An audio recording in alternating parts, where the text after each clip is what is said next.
Ya, mari kita berdoa. Ya Tuhan, terima kasih Tuhan atas kesempatan yang Tuhan berikan sehingga hamba-Mu ini akan men-sharingkan firman-Mu Tuhan. Kiranya Roh Kudus membantu menerangi pikiran kami semua yang hadir di sini, ajar kami untuk mengerti firman-Mu Tuhan, sehingga kami dapat menerapkan firman-Mu dalam kehidupan kami sehari-hari. Dalam nama Tuhan Yesus, kami mohon kami semua. Amin. Ya.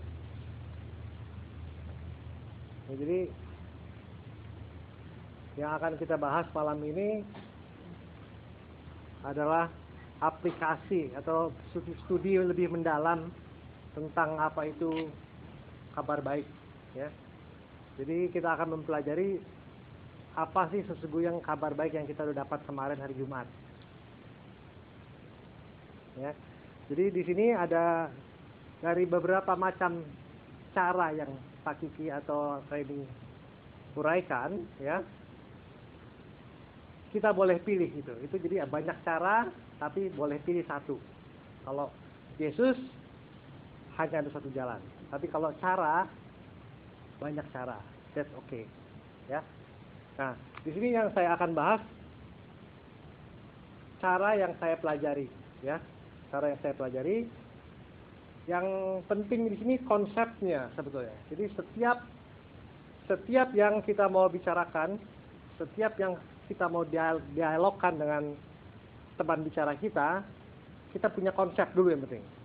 Step pertama konsepnya apa, step kedua konsepnya apa, step ketiga, 4, 5 konsepnya apa, sehingga flow-nya nyambung naturally. Ya. Jadi konsep yang pertama yang akan kita bicarakan nih value of life. Apa itu life? Jadi bagaimana kita bisa mengajak pembicaraan sampai mengarah ke spiritual, sampai mengarah apa itu life, apa itu life to the full, apakah kita cuma hidup berfoya-foya, senang-senang, tapi kadang-kadang kita merasa sedih. Ya, kita lihat kita jalan-jalan ke Paris, ke kemana, tapi sampai di sana kita merasa kosong. Aduh, apakah sudah segini aja gitu. Jadi value-nya itu apa yang kita mau cari. Jadi konsep yang kita mau cari itu pertama value. Jadi, nah di value itu kita menceritakan bagaimana kita bisa menerima Yesus, bagaimana Yesus merubah hidup kita sehingga kita mempunyai life. Kita menjadi terang dunia. Jadi yang konsep pertama itu yang testimoni, ya. Jadi kita bicara ngalur ngidul boleh, tapi kita tahu konsep kita nih arahnya ke sana. Ya. Akhirnya kita membawa testimoni kita bahwa we have changed sejak kita mengenal Tuhan Yesus. Ya, jadi diharapkan masing-masing kita tuh punya testimoni pribadi masing-masing yang sudah melekat di kepala yang siap kita berikan kepada sesama kita yang belum mengenal Tuhan Yesus. Itu konsep yang pertama. Pertanyaan-pertanyaannya yang untuk mengarah ke sana ya kayak misalnya, John, how are you today? Oh, good. If you have scale 1 to 10, how good are you? 7. Oh, apa ini hari Senin 7? Kalau if you have God in your life, usually 10, but today 10. Jadi gitulah, jadi kita bicara gitu ya. Gimana? Terus tanya, gimana kalau bisa 10, kalau Tuhan ada dalam kamu bisa 10 nggak atau kebalikannya? Enggak. Nah, jadi pertanyaan yang santai gitu ya. Santai, kemudian kita nggak usah jawab kenapa 10 baik, langsung kita bilang, kalau aku bisa 10 karena aku punya Tuhan Yesus gitu ya. Nah, jadi mengarah ke sana. Kemudian next step-nya kita tanya. Karena kita have life to the full, kita tanya. Ya. Pertanyaannya, what do you think that stops us having life to the full?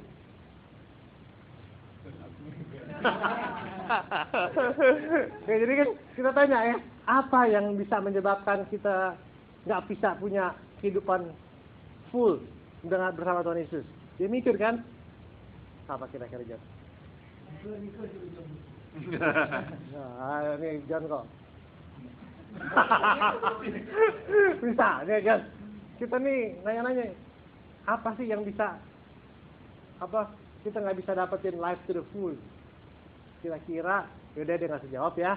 Kayak kita jawab sendiri, ya salah satunya tuh kita kalau mengignore God, ya, ignoring God, ya, karena dengan mengignoring God kan kita apa namanya, jadi kita ignoring dalam sikap, ya kan, dalam sikap kemudian menjadi dalam perbuatan. Nah itulah yang apa ignoring, kita ceritain nih ignoring God yang pernah saya sharingkan juga, ya. Waktu itu saya sharingkan mengenai misalnya John, kamu punya tetangga baru nih ya, kamu mau kenalan ya, dia ignoring kamu terus gitu ya, sampai-sampai kamu waktu itu kamu punya mobil baru, tadi mau pinjam karena dia nggak pernah ignoring, nggak pernah kenal kamu kasih nggak John? Datang-datang dia mau pinjam gitu John, enggak kan? Nah jadi konsekuensi dari ignoring God itu apa? Break the relationship, ya. Jadi kita bisa menjelaskan. Jadi yang konsep kedua itu, jadi kita punya tujuan, ya. Konsekuensi ignoring God itu memutuskan hubungan kita. Jadi kita nih mau mau cari hubungan, tapi dia keep ignoring. Dia jadi konsekuensinya break the relationship antara si tetangga baru dengan si John. Nah, itu juga, jadi kita ini kan apa namanya casual talking ya. Jadi baru kita masuk tuh ke dosa. Yang dibilang tadi itulah sinful nature of man. Ya kan kayak dibilang kayak apa namanya sex, money, apa segala itu apa? Ya, itu di Galatia itu yang kita bilang sin apa sih? Dosa itu apa sih? Dosa itu apa sih katanya?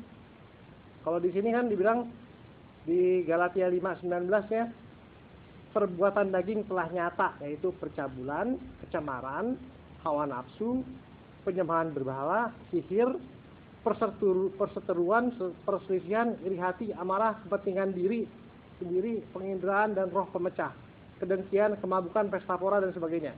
Salah satu tadi tuh, ya, keinginan daging, seks, money, service, ini disebutin semua ya di Galatia 5-19.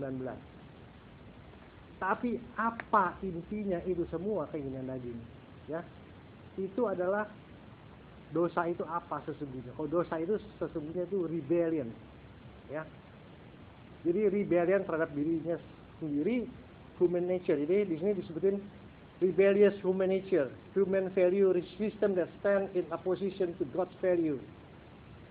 Jadi kita nih merebel, berontak, nggak mau ngikutin suatu peraturan, jadi mau mementingkan diri sendiri. Dan apalagi kalau dosa itu rebel sama disobey, ya. Anak kecil aja ya, contoh misalnya kalau kita banyak anak kecil, dia misalnya melakukan sesuatu pasti dia kalau salah dia pasti ngambek, diem gitu kan, jadi rebel, dia nggak mau ngomong gitu ya, takut atau apa gimana, pokoknya dia protes gitu ya. Jadi kita tahu tuh source dari dosa itu apa, karakter flesh kita, ya, rebellion, ya. Jadi rebellion tuh ada yang aktif, ada yang pasif. Kalau aktif, ini ada pekerjaan, ini ada pelayanan, enggak, gue mau, itu gue belum siap, itu aktif, ya, menolak secara langsung, gue nggak mau. Nah, pasif, ya. Kalau pasif, ini ada kerjaan, ada pelayanan, mau nggak? Aduh, gue belum siap atau gimana. Jadi gue sih mau, cuman gue masih banyak kerjaan, ya. Itu pasif, ya kan? Jadi kita bisa bedain itu. Jadi rebel itu sebetulnya jadi dosa. Jadi rebellion, kita berontak, tidak mau mengikut pelayanan, tapi kita masih mau mementingkan diri kita sendiri. Itu rebellion, ada aktif, ada pasif. Jadi itu gampang sekali kita lihat. ya. Uh, jadi kita lagi membahas nih di dalam step kedua tuh masalah dosa, ya. Yang kita tahu sumbernya itu flesh kita, daging kita, keinginan daging. Di mana kita tuh salah satunya topeng dari dosa itu rebellion, ya. Ada yang rebellion yang disebut kooperatif rebellion. Artinya apa? Ya udah gue kerjain karena gue tahu maksud gue kecapai di situ, gitu, ya. Jadi macam-macam nih. Jadi dosa itu macam-macam yang bisa kita lihat. Kita disuruh apa, tapi kita punya maksud. Oh, kalau gue disuruh begini ada. Jadi gue kooperatif supaya maksud gue kecapai. Wah, gawat juga kan? Kita bisa pelajarin. Jadi ini kita bahas, maksudnya kita juga mengintrospeksi diri kita, ya. Karena kita lagi membahas sinful nature of our human, ya. Jadi tadi itu ya, yang berontak, yang kooperatif, yang kelihatan, yang pasif, ya. Contoh yang pasif juga boleh begini. Kita ada pelayanan tapi kita bilang kita nggak jalanin. Alasannya, aduh, gue lupa lo, ya kan? Sorry, di depan ini, gitu, ya. Jadi itu pasif rebellion. Jadi, kenapa? Dosanya dua tuh, ya. Ya, jadi itulah yang kita bisa mengintrospeksi diri kita. Kalau kita rebel sesuatu, that's sin. Beware. Itu ujung-ujungnya this is mine, ya kan? This is my keinginan dagingku. Aku mau begini? No, it is none of my business, ya. Nah, jadi itu yang saya bahas mengenai sin, ya. Jadi kalau di Galatia 5 ayat 10 gitu sampai 24, ya. Nah, kemudian konsep berikutnya yang kita mau mengertikannya, karena kita tahu apa yang men-stop kita mempunyai life to the full itu dosa, ya. Ignoring God itu dosa, ya kan? Karena ada ayatnya disebut juga Roma 3:23, for all have sinned and fall short of the glory of God, ya. Terus kita tanya lagi sama teman kita, how do you think God will react? Ya, marah nggak Tuhan kalau begini? Kita tanya tuh teman kita tuh, ya. Karena kan kita udah ngerti ini. Oh, itu kita udah mengintrospeksi diri kita. Kita berdoa sama Roh Kudus supaya Roh Kudus terus bekerja mengintrospeksi diri kita, ya kan? How do you think God will react? Waduh, mana ya? Nah, kita cerita lagi, ya kan? Jadi kita namanya santai, kita cerita lagi ya mengenai yang army leader substitusi itu, yang siapa yang nyolong dia udah ada makanan hilang, ya, diumumin, declare in public, yang ketemu malingnya mesti digebukin, dipecut. Ketemu, ya kan? Ada good news sama ada bad news. Good newsnya malingnya ketemu, bad newsnya malingnya mak lo gitu, ya, mami lo gitu, ya. Aduh, ya, itu udah diumumin di publik. Jadi semua tentara mesti respect sama si leader. Jalan hukuman. Tapi begitu mau dipecut, stop. Si leader buka bajunya, pasang badan. Why? Si leader mau melakukan begitu karena dia sayang maminya. Kalau ibunya, kalau dipukul terus, mami bisa mati. Dia sayang, tapi juga justice must be done, ya. Nah, itulah sifat dari Allah kita, ya kan? Jadi Allah punya karakter dua, loving and justice. Nah, justice itu harus dilakukan. Ya, jadi ya ayatnya lagi kita bilang. Jadi kalau orang justice itu, kalau hukuman nggak bisa diabaikan. Namanya kalau orang adil, kalau dia salah nggak dihukum, nggak adil dong. Kita sebutin lagi ayatnya. For the wages of sin is death, but the gift of God is eternal life in Christ Jesus our Lord. Terus Tuhan kita tuh punya tension yang sama kayak kita, kayak si army leader. Kita balikin aja ke Tuhan kita. Karena Tuhan itu sayang dan Tuhan itu juga adil, ya. Sifat itu nggak bisa dibilang kalau Tuhan Maha Kuasa. Semua orang yang berdosa, semua orang dibebaskan dari dosa. Waduh, not fair. Love and justice. Tensionnya itu, ya,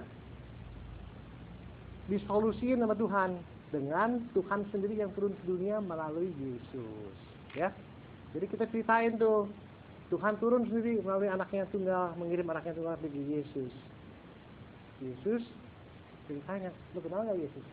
Siapa Jan? Yesus Jan?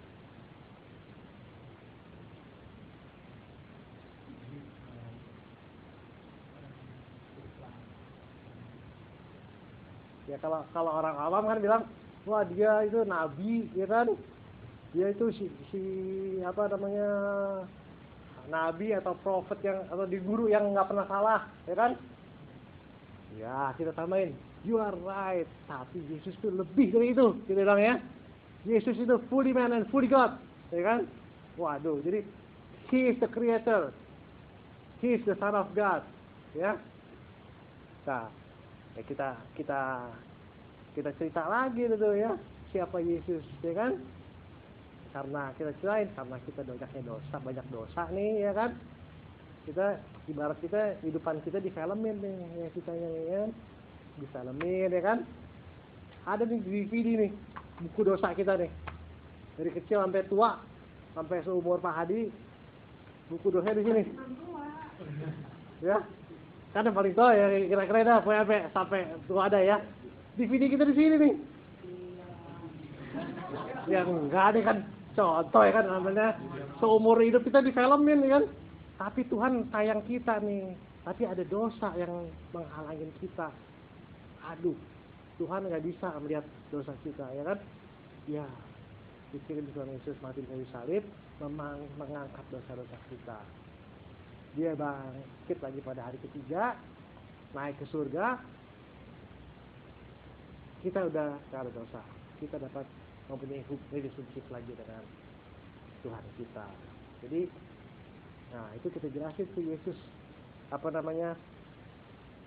Yesus itu yang Tuhan memberikan solusi kepada dengan mengirim anaknya, ya kan? Kita sebutin lagi John 3 ayat 16. For God so loved the world that He gave His only Son, that whoever believes in Him, he shall not perish but have eternal life. Ya, terus kita tanya lagi, bagaimana lu bisa terima? How do we receive this life to the full? John, tanya lagi, gimana John caranya dapetin life to the full?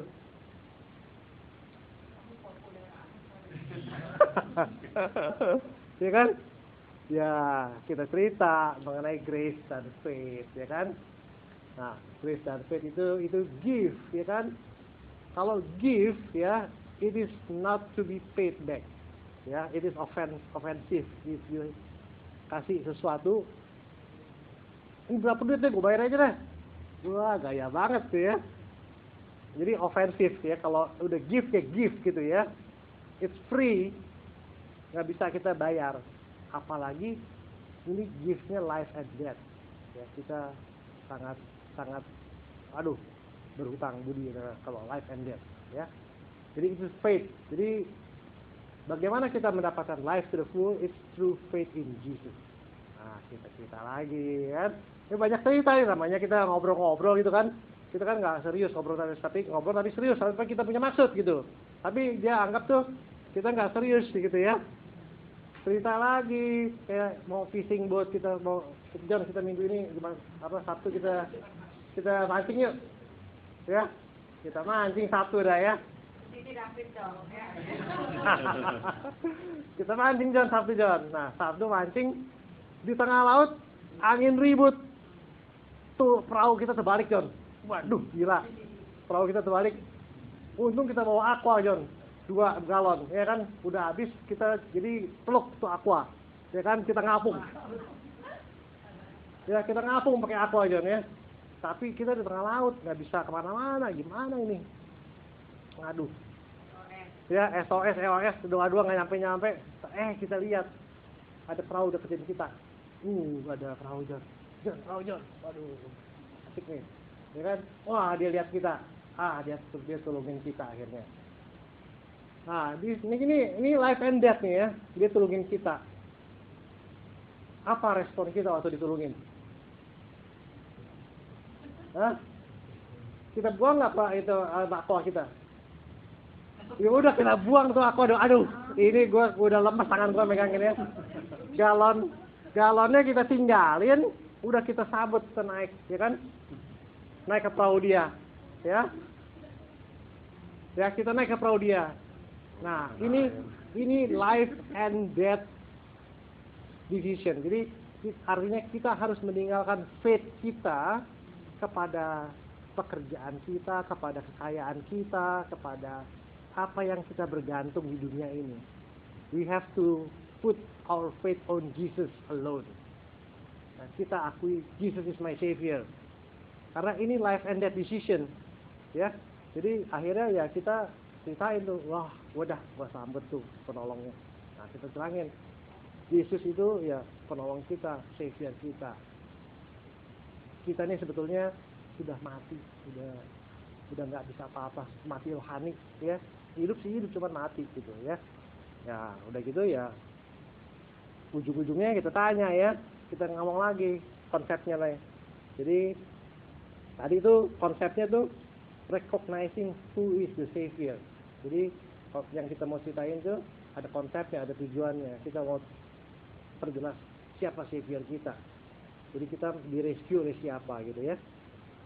Nah kemudian ya kita respon terakhirnya ya yang kita konsep yang terakhir ya kita mau mengerti bahwa kita itu ya orang berdosa, kita tahu sinful nature kita perlu bertobat dan kita perlu commit, believe dan commit ya. Jadi kita mesti mengakui bahwa kita ini orang berdosa, kita percaya bahwa Tuhan Yesus itu Savior kita dan kita komit mau ikut Tuhan Yesus. Terus kita tanya, cerita gue make sense nggak Jan? Ya, jadi cerita kita ini bukannya kita mendoktrinin dia, jadi kita balik, kita maksudnya make sense enggak nih? Gue ada salah nggak gitu ya? Jadi membalik ke kita gitu. Jadi bukan menghukum dia, mengkonflik yang teman kita. Teman kita bilang, Jan, cerita gue make sense nggak Jan ya? Kalau Jan bilang gini juga ya make sense-nya. Nah, kita maju lagi tuh, apa? Kita tanya, would you like to begin relationship with Jesus? Katanya ya. Nah, kalau dia mau, ya kita salamin dah tuh, terima kasih ya. Waduh, John, welcome John lo sebagai anak Tuhan John. Apa keluarga tuh? Apa? Keluarga orang Kristen, keluarga anak Tuhan Yesus. Ya, cuman salaman nih jalan dulu begini John. Nih, begini nih, waktu zaman Romawi begini. Waktu zaman Romawi begini karena apa? Zaman dulu kadang-kadang kita lemah, kita merasa jauh dari Tuhan, kita nggak kuat. Tapi tangan Tuhan, kita pegang aja, nggak pernah lepas. Jadi ini lagi apa namanya? Story integrasinya begini, bukannya begini ya. Jadi dia juga kadang-kadang dia lagi lemah begini gitu ya. Itu. Ya jadi itulah konsep yang yang praktikal yang kita mau terapin ya. Terus growing up-nya ya gimana? Ya baca Bible, kita bilang ya, suruh berdoa, suruh dia worship di gereja, sama-sama worship, fellowship dan witness, ajak ke gereja ya. Nah, that is the gospel. But what is the good news? It is only Tuhan, death and sin. What is the good news? Kita mau belajar lebih dalam nih. What is the good news of the gospel?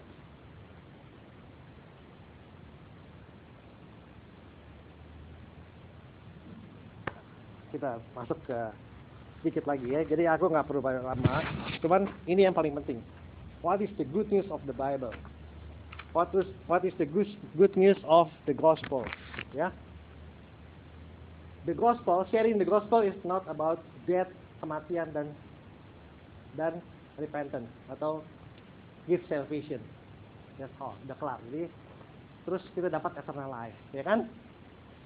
Cuman ya, waduh enak ya, kayak dapat hadiah, terus udah dah kita lupa ada apa kehidupan kita lupa, kita cuman mengharapin hidup gue udah aman nanti di sana, gitu ya. That's not the gospel, ya. Jadi the gospel is not avoiding something. Ini nggak boleh, itu nggak boleh, itu nggak boleh. But the gospel is receiving something. Ya, kita lihat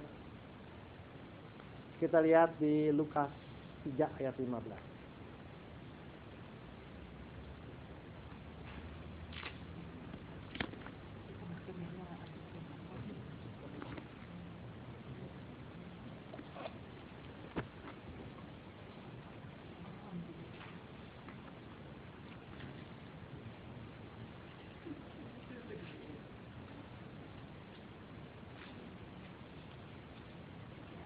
Aku bacain ya. Saudara ya. Lukas 3 ayat 15 sampai 16. Tetapi karena orang banyak sedang menanti dan berharap dan semuanya bertanya dalam hatinya tentang Yohanes, kalau dia adalah Mesias. Yohanes menjawab dan berkata kepada semua orang itu, "Aku membaptis kamu dengan air, tetapi Ia yang lebih berkuasa daripadaku akan datang, dan membuka tali kasutnya pun aku tidak layak. Ia akan membaptis kamu dengan Roh Kudus dan api." Ya. Jadi ini penting, dengan Roh Kudus dan api. Kemudian kita lanjutkan dengan Yohanes 3:16. Yohanes 3:16.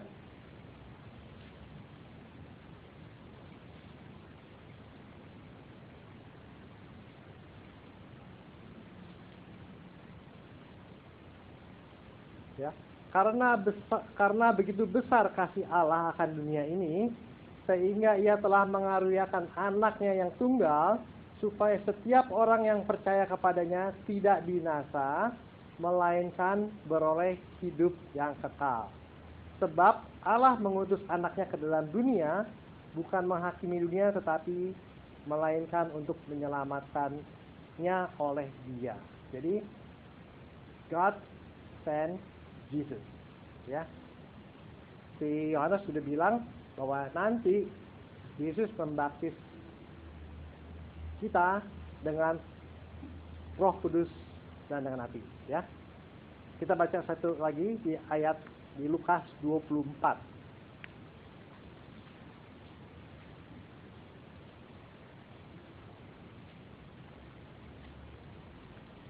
Lukas 24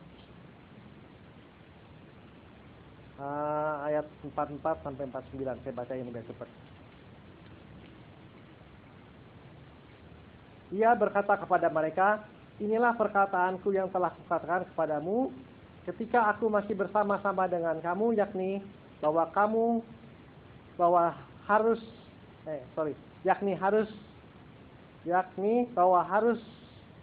digenapi semua yang ada tertulis tentang aku dalam Alkitab, dalam kitab Taurat Musa dan kitab Nabi-Nabi dan kitab Mazmur." Selanjutnya, lalu ia membuka pikiran mereka sehingga mereka mengerti kitab suci. Katanya kepada mereka, ada tertulis demikian di Lukas 24:46, Mesias harus menderita dan bangkit dari antara orang mati pada hari ketiga. Ya.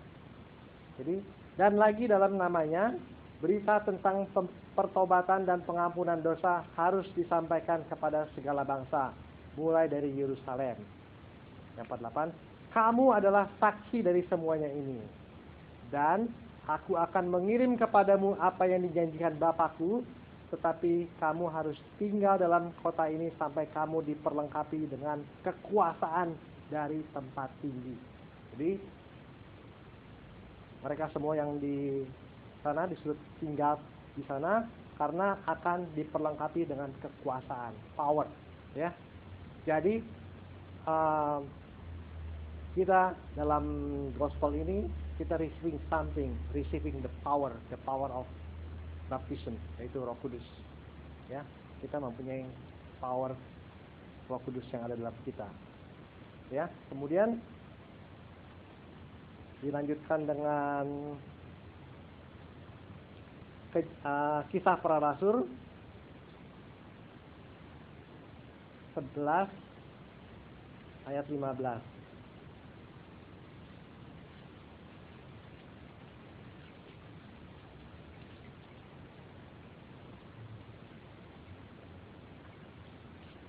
Ya, saya langsung baca ini supaya cepat.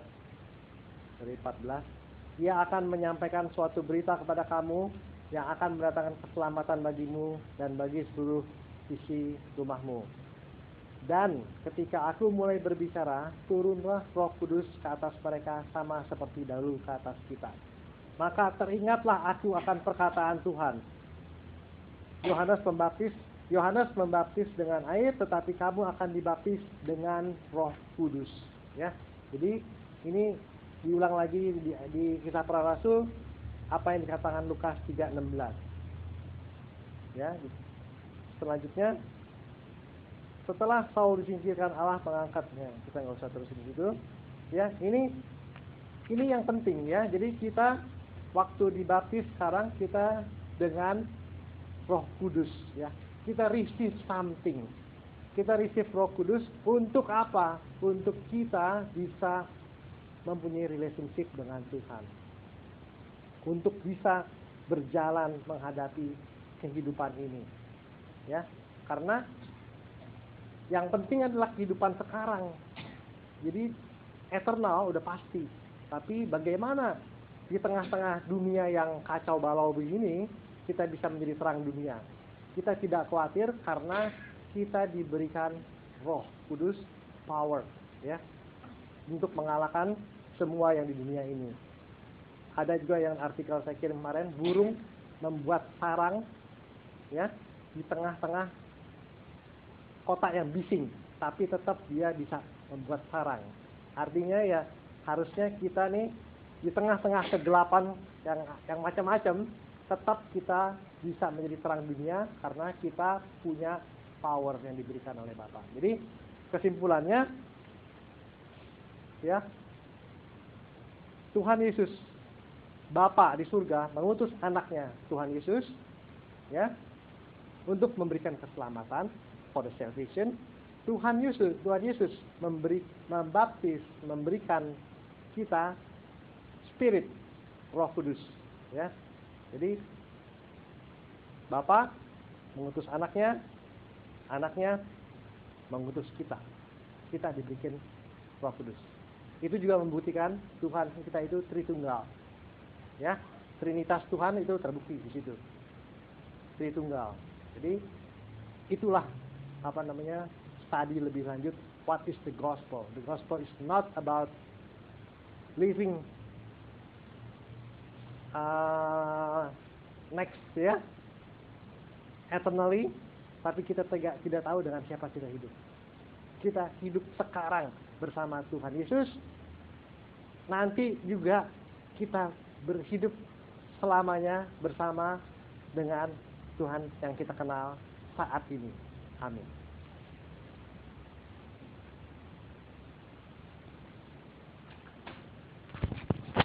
Mari kita berdoa.